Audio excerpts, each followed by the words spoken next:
जा रहे हैं ना करूं मुंडी मार मुंडी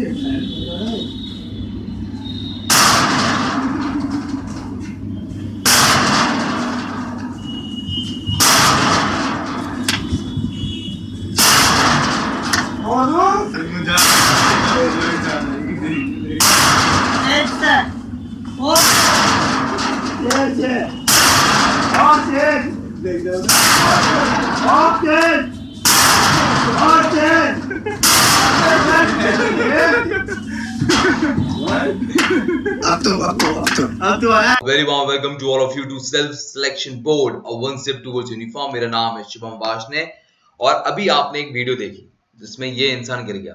ये हालत है डिफेंस एस्पिरेंट की जिसके पास एसएसबी मैथ्स है उसके दिमाग के अंदर।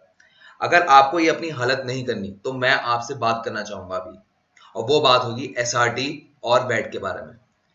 जो डिफेंस एस्पिरेंट होता है ना, उसमें जोश बहुत है, बट क्योंकि जो एसएसबी की मैथ्स है ना, उसको क्रॉस चेक करने का कोई तरीका नहीं है उसके पास, तो वो हमेशा गलती करता रहता है और वो हमेशा ही फेल होता है।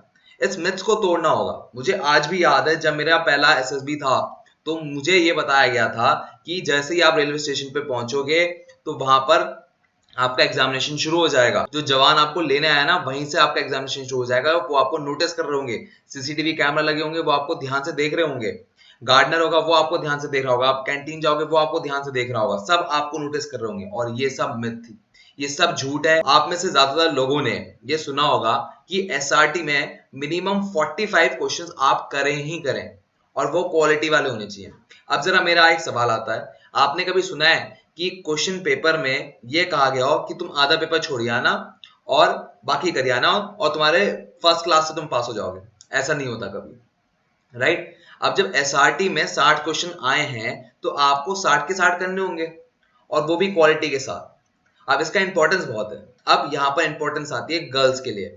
गर्ल्स चाहे किसी भी एंट्री से जाए, चाहे वो एफकेट हो चाहे वो सीडीएस हो, अगर वो 45 ही करके आएंगी क्वालिटी क्वेश्चंस तो वो सिर्फ बॉर्डर लाइन पर आएंगी। पर जो 60 करके आ रही है वो लड़की, उसके ज्यादा चांसेस हैं कि वो मेरिट इन होगी। इसके साथ हम जानेंगे कि हमने सुना है कि कोचिंग वाले कहते हैं मिनिमम 45 एसआरटी करके ही आने हैं, तो क्या ये सच है कि ये मिथ है? इस बात की हम क्लियरिटी लेंगे।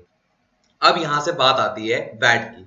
अब मैं पूरा का पूरा इंटरव्यू बैट पे ज्यादा फोकस करूंगा क्योंकि इसमें कुछ ऐसी बातें हैं जो छुपी हुई हैं हमसे और वो हमारे रिकमेंडेशन को रोक रही है। पहली बात करता हूँ, मान लो वैट है, बहुत सारे वैट के वर्ड्स हैं, डेंजर आ गया, हेल्प आ गया, रिवोक आ गया, ऐसे बहुत सारे वर्ड्स हैं और आपसे गलती से एक वर्ड छूट गया। उनमें से एक वर्ड था असर्ट, क्योंकि आपको मीनिंग नहीं पता था बाय चांस, क्योंकि आप हिंदी मीडियम से हो या बाय चांस आपको मीनिंग नहीं पता, तो जो साइकोलॉजिस्ट होगा वो आपके रेस्पॉन्स को कैसे परसीव करेगा? क्योंकि जब लगातार वर्ड्स आ रहे थे, आपने उसमें से एक वर्ड छोड़ दिया, तो अब आपका नेगेटिव रेस्पॉन्स जाएगा या पॉजिटिव जाएगा, आपका रिकमेंडेशन होगा नहीं होगा, इस बारे में हम डिटेल में बात करेंगे। अब फिर आती है कहानी ग्रामर की। भाई आपका पूरा का पूरा पेपर जो होता है साइकोलॉजी का वो होता है इंग्लिश में, तो ग्रामर का कोई इंपॉर्टेंस है क्या? फॉर एग्जाम्पल वर्ड आया वल्गर, वैट में वल्गर पे सेंटेंस बनाना है, आपने बनाया वल्गर एक्ट इज पनिशेबल। अब मान लो मैं इसके जगह मैं वॉस कर दूं तो चलेगा क्या? सेंटेंस का मीनिंग बदल जाएगा।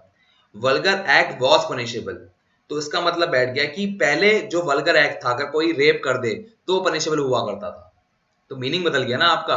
पहले आप ये कह रहे थे वल्गर एक्ट इज पनिशेबल, कि आज भी अगर आप रेप कर दो, हिम्मत कर दो रेप करने की या मर्डर करने की, तो वो पनिशेबल ऑफेंस है, वो टॉलरेट नहीं किया जाएगा। पर जैसे ही यहाँ पर वॉज हो गया, सेंटेंस का मीनिंग बदल गया। क्या इंपैक्ट पड़ता है साइकोलॉजिस्ट के दिमाग में जब आप ऐसी गलती करते हैं? क्या वो आपको यहाँ से रिजेक्शन की तरफ फेंक देता है या आपको लिवरेज दे देता है कि चलो कोई बात नहीं, हो जाती है मिस्टेक? अब यहाँ पर आती है कहानी करंट अफेयर की। ज्यादातर कैंडिडेट जो डिफेंस एस्पिरेंट है उनका हार्डकोर मानना ये होता है कि वो जितनी करंट अफेयर लिखेंगे उतना अच्छा होगा, और यहीं पर वो मात खा जाते हैं। करंट अफेयर लिखना अच्छी बात है, मैं आपके सामने एग्जांपल रखना चाहूंगा। फॉर एग्जांपल वर्ड आया रिवोक्ड, आपने लिखा आर्टिकल 370 इज रिवोक्ड, सही सेंटेंस है, कोई गड़बड़ नहीं है, पर ये बच्चा बच्चा जानता है। अब एक दूसरा इंसान लिख रहा है revocation of article 370 will change demography. अब ये बदल जाता है। डेमोग्राफी मतलब क्या होता है? पॉपुलेशन का बदलना, कि अब जम्मू एंड कश्मीर में कोई भी इंसान जाके रह सकता है, तो वहां की लोगों की जनसंख्या बदल जाएगी। अब तो इनमें से कौन सा सेंटेंस अच्छा हुआ? और दूसरी बात ये कि आप हर बार ऐसे करंट अफेयर लिख सकते हैं? इन सारे सवालों के जवाब मैं आपको देने वाला हूं, जिससे आप गलती ना करें। इसके बाद कहानी आती है इडियम्स एंड फ्रेजेस की। देखो, हमने पूरा आज तक सुना है कि जो एसएसबी है वो पर्सनैलिटी टेस्ट है, तो ऐसा कुछ पता लगना चाहिए जो आपकी पर्सनैलिटी के बारे में बता रहा हूं। सपोज वर्ड आ जाता है पेन, आपने बनाया sentence no pain no gain, मतलब आप कह रहे हैं कि अगर आप पेन नहीं लोगे तो आपको कुछ जिंदगी में मिलेगा नहीं। सही है यार, आपकी पर्सनैलिटी के बारे में बहुत बढ़िया बता रहा है, क्या दिक्कत है? बट यहां पर क्या ये एक्सेप्टेबल है? और अगर एक्सेप्टेबल है तो कितने लेवल तक एक्सेप्टेबल है? मान लो पूरे 60 वेट आए, तो 60 में से 5 लिख सकते हो, 6 लिख सकते हो, 2 लिख सकते हो, 1 लिख सकते हो, ऐसे कितने सेंटेंस में लिख सकते हो या बिल्कुल भी नहीं लिख सकते, ये हम सब जानेंगे। फिर कहानी आ जाती है वैट में, इसके फुल फॉर्म को लेकर। देखो, वैट की फुल फॉर्म है वर्ड एसोसिएशन टेस्ट। अब जरा मैं आपके लिए स्क्रीन क्लियर करता हूं। अब वर्ड एसोसिएशन टेस्ट, इसका मतलब वर्ड का एसोसिएशन करो और वो हम रिस्पॉन्स चेक करेंगे आपका, करेक्ट? अब मैं कहता हूं आप सेंटेंस में उस वर्ड का इस्तेमाल ही नहीं कर रहे जो आपको वर्ड दिया है। फॉर एग्जाम्पल, वर्ड दिया है हेल्प, पर सेंटेंस में हेल्प का इस्तेमाल नहीं कर रहे। For example, flood relieve by Indian army, help लिखा है यहां पर, आपने लिख दिया flood relieve by Indian army, तो ये दिखा रहा है कि हाँ हेल्प हो रही है। बट क्या ऐसे सेंटेंस एक्सेप्टेबल हैं? क्या हम ऐसे सेंटेंस लिख सकते हैं? हम इन सब चीजों के बारे में बात करेंगे, और इसके लिए मैंने बुलाया है साइक टेस्ट मास्टरी की फैकल्टी को। यहाँ पर मुझे एबिलिटी जो मिली वो अशोक सर की मिली, कमांडर प्रसाद सर बिजी थे, तो मैंने जो साइक टेस्ट मास्टरी की फैकल्टी है उनको बुलाया कि सर आप प्लीज आओ और हमारे प्लीज ये सारे डाउट्स क्लियर कर दो। सर ने कहा कि इसके अलावा भी किसी का अगर डाउट बच जाए तो वो उनके टेलीग्राम चैनल पे जाकर डायरेक्टली पूछ भी सकते हैं। चलिए फिर मिलते हैं अशोक सर से और जानते हैं कि उनका पॉइंट ऑफ व्यू क्या है हमारे इन सब डाउट के ऊपर।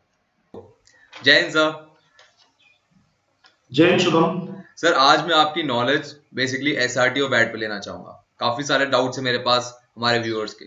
मेरा पहला डाउट है आपके सामने कि जो एसआरटी होता है स्पेशली, उसमें कोचिंग वाले बताते हैं कि 45 क्वेश्चंस मिनिमम करने हैं, तो क्या ये जरूरी है? क्योंकि जैसे क्वेश्चन पेपर एग्जाम में आता है तो हमें बताया जाता है हर क्वेश्चन इंपॉर्टेंट है, तो क्या इसमें हर क्वेश्चन इंपॉर्टेंट नहीं होता? तो यहाँ पर एसएसबी में क्या है, सबसे इंपॉर्टेंट हम क्वालिटी को देते हैं, सो क्वांटिटी को सेकंड प्रेफरेंस देते हैं। अब इसमें एक मिनिमम क्वांटिटी भी होना चाहिए जिसमें आपका क्वालिटी भी कॉम्प्रोमाइज नहीं होना चाहिए, और कोई भी एवरेज ह्यूमन बीइंग 45 के आसपास में कर सकता है नॉर्मली 30 मिनट्स के टाइम।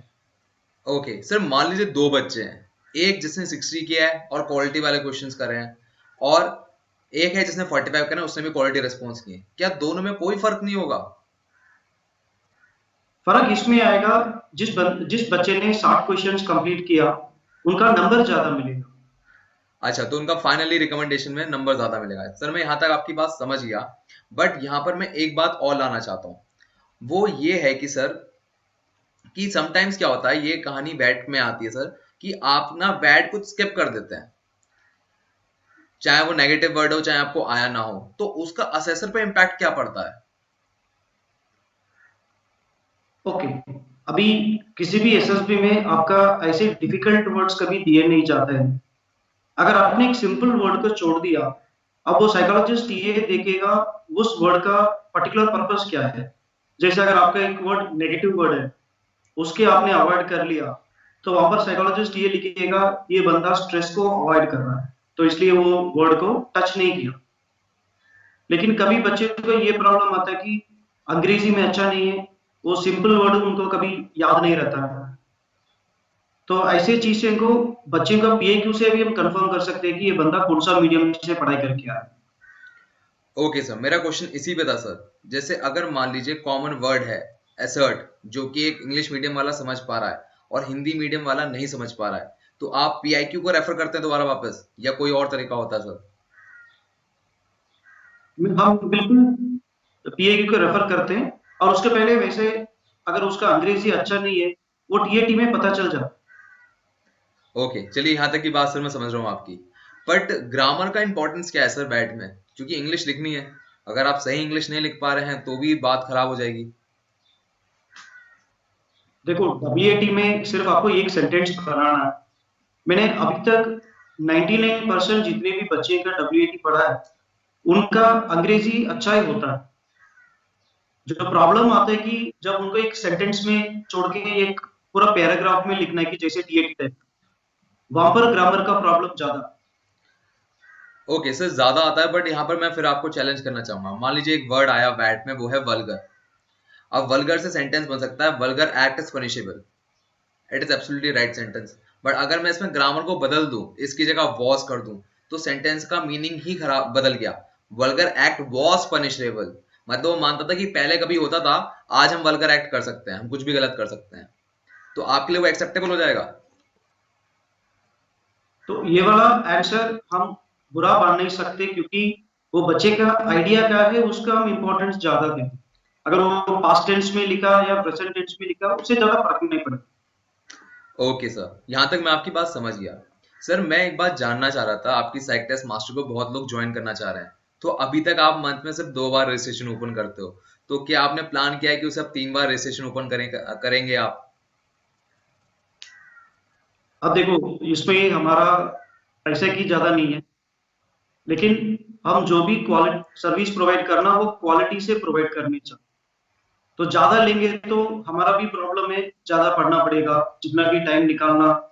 लेकिन अभी जो जितना भी टाइम है हमारे पास, उसको हम इफेक्टिवली यूज कर सकते हैं जब कम बच्चे के साथ। ओके सर, तो आप फीडबैक क्या पर्सनली बच्चे से बात करके देते हैं क्या? हाँ शुभम, बिल्कुल हम फोन करके या स्काइप में बच्चे का फीडबैक देते हैं। कभी वो 30 मिनट से 45 मिनट, 1 घंटे तक भी फीडबैक चलता रहता है। ओके सर, ये तो मतलब बहुत ज्यादा टाइम आपका लग जाता होगा, बट मेरे दिमाग में एक और सवाल आ रहा है। तो सर आप मतलब टेस्ट लेते कैसे हैं उसका? आपने उसे एक पिक्चर दे दी, टैट की एंड पीपीटीटी की, लिख के भेज दो, 2 वैट दे दी, 2 एसआरटी दे दी, ये तरीका है कि आप कैसे करते कैसे हैं आप? तो यहाँ पर हम क्या करते कि पूरे टेस्ट कंप्यूटराइज देते हैं। बच्चे को सारे मटेरियल्स हम देने के बाद, वो अपने टाइम से डाउनलोड करके घर पे प्रैक्टिस करके फिर हमको वो रिस्पॉन्सेस भेजते हैं। ओके, देन फिर आप उन्हें कॉल करते हैं, पर्सनली बात करते हैं, उनकी प्रॉब्लम समझाते हैं, कुछ ऐसा है सर? उसके बाद मैं असेस करता हूँ, फिर उनका एक रिपोर्ट बना के भेजते हैं हम। वो रिपोर्ट के बेसिस पे हमारा फीडबैक सेशन होता है। मतलब पूरा प्रॉपर रिटन रिपोर्ट भेजते हैं आप उन्हें? हम एक प्रॉपर रिटर्न रिपोर्ट भेजते हैं, और उसके वो सिर्फ वो रिपोर्ट में सिर्फ ये नहीं कि वो बंदा किस में अच्छा है किस में अच्छा नहीं है, हर टीएटी स्टोरी का, हर डब्ल्यूएटी का, हर एसआरटी का फीडबैक देते हैं। ओके सर, अब यहाँ से मैं आपने नॉलेज तो दे दी साइक टेस्ट मास्टर की, बट वापस मैं वैट पे आना चाहूंगा। अगर वैट के बारे में बात करूं, तो मैंने देखा है कई कैंडिडेट्स करंट अफेयर लिखते हैं अपना वैट में, तो क्या ये ठीक है सर? करंट अफेयर लिखना बिल्कुल ठीक है, लेकिन 2 चीज आपको याद रखना है जब करंट अफेयर्स लिखते वक्त। एक चीज नॉर्मली क्या करते बच्चे, अपने करंट अफेयर्स को ऐसे लिखते कि एक छोटा स्कूल बच्चा जैसे। तो यहाँ पर आपका जो नॉलेज है वो अपने लेवल पे होना चाहिए। अगर एक कॉलेज का स्टूडेंट है, उस लेवल पे लिखना, ये एक चीज ओके। है। ओके। दूसरा चीज है, जब फैक्चुअल जो भी आप फैक्ट जो लिखते हैं, नॉलेज जो लिखते हैं, you have to ensure that वो सारे सच फैक्ट्स हैं। ओके सर, अभी जरा मैं फैक्चुअल चीज का रिप्रेजेंटेशन, मतलब करंट अफेयर का रिप्रेजेंटेशन एक आपके सामने रखना चाहूंगा। फॉर एग्जांपल, एक वर्ड आ गया रिवोक्ड, ठीक है? अब रिवोक्ड के सामने 2 कैंडिडेट थे, उन्होंने 2 सेंटेंस लिखे। पहला वाला लिखता है आर्टिकल 370 इज रिवोक्ड, जो कि एकदम सही सेंटेंस है, कुछ गलत नहीं है। दूसरा जो स्टूडेंट आया, उसने लिखा कि revocation of article 370 will change demography of JNK. अब दोनों के बोलने में अंतर है, बोल एक ही चीज रहे हैं पर बोलने में अंतर है, तो आपके ऊपर इम्पैक्ट क्या पड़ता है, आप उसे कैसे असेस करते हैं? ये जो पहले वाला जो रिस्पॉन्स है, ये एकदम सिंपल है, पूरे देश को पता है, पूरा सिर्फ दो देश को नहीं कि पूरा दुनिया को पता है। लेकिन जो दूसरे टाइप का जो रिस्पॉन्स है, उस कैंडिडेट ने अपने नॉलेज को यूज करके अपने ऑब्जर्वेशन का ये क्वालिटी दिखा। तो वहां ओके। पर सेकंड कैंडिडेट का रिस्पॉन्स थोड़ा बेटर दिखता है। ओके, चलिए सर, यहां तक की बात हो गई करंट अफेयर की। अब यहां से मैं एक और बात लाना चाहूंगा। जो नए स्पेशली फ्रेशर होते हैं, वो क्या करते हैं, आई मी वी या जो पजेसिव प्रोनाउंस होते हैं, उनका इस्तेमाल बहुत फ्रिक्वेंटली करते हैं, बट आप असेसर उससे ना करते हैं, क्यों? एक चीज है, जब एक बंदा जो जिसको हम बोलते हैं कि पर्सनल बेस्ड रिस्पॉन्सेज ज्यादा लिखता है, आई ही शी ऐसे टाइप की रिस्पॉन्सेज, उसमें से क्या पता चले कि वो बंदा है, वो सेल्फ सेंटर्ड है। सो सारी चीज को अपने रिलेटेड देखता है। जो बंदा सेल्फ सेंटर्ड है तो उस बंदे को ग्रुप में रहने में दिक्कत रहेगा।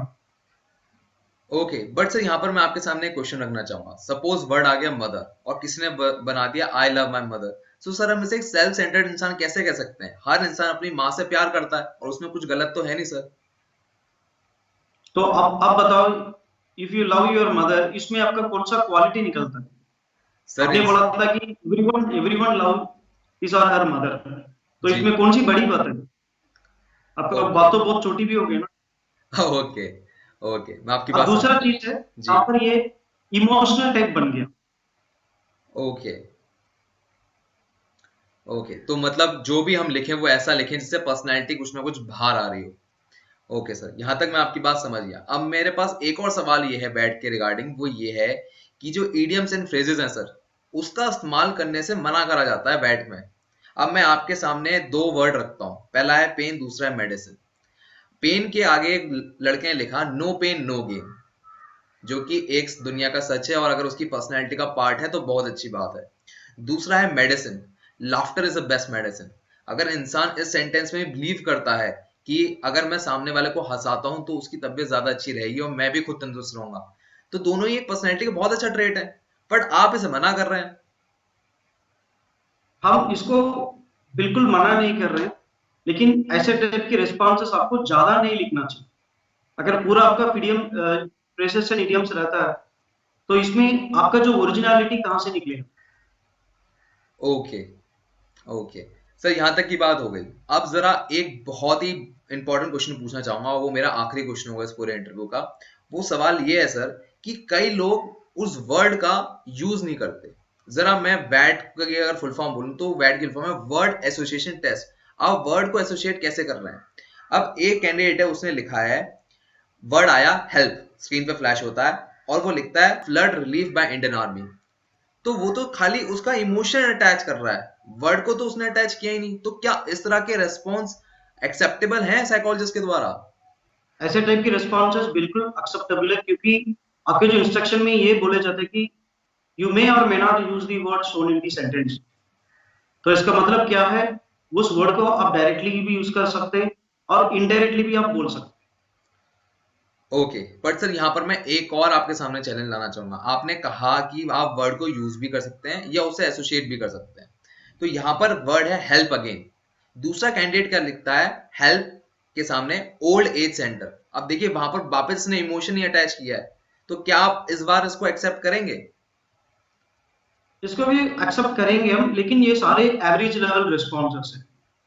जितना आप छोटा लिखोगे उतने आपकी जो लेवल है नीचे जाते रहेगा।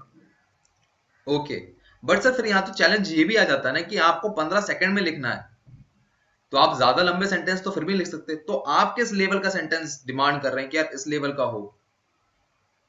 हम जो सेंटेंस एक्सपेक्ट कर रहे हैं जिसमें आपका जो इंटेलिजेंस ज्यादा दिखना चाहिए। ओके सर, अगर मैं यहाँ पर एक एग्जांपल फिर से आपके सामने लाऊं, vulgar. Vulgar is a punishable act, तो क्या ये आपके लिए कंप्लीट सेंटेंस है कि आपके लिए ये भी एवरेज सेंटेंस है? अभी देखो, इसमें भी आप ऐड कर सकते हैं vulgar is a punishable act under section so and so. Okay अगर आप ये ऐड करते हैं, क्या होता है कि आपके जो एवरेज लेवल सेंटेंसेस फिर बेटर बन जाते हैं। Okay, that's also from my side. Thank you so much for valuable time. I hope ये आपके जो वर्ड्स हैं आप बहुत लोगों का वैट का डाउट क्लियर कर देंगे। Thank you Shubham. And I wish you all the best for psych test mastery registration sir, जो अभी 10 मार्च से स्टार्ट हो रहा है sir. Thank you Shubham, thank you so much. Okay sir, take care, bye bye sir, see you again sir. Bye, see you, bye. मैं उनको रोज सोचता हूँ, मैं उनको रोज सोचता हूँ।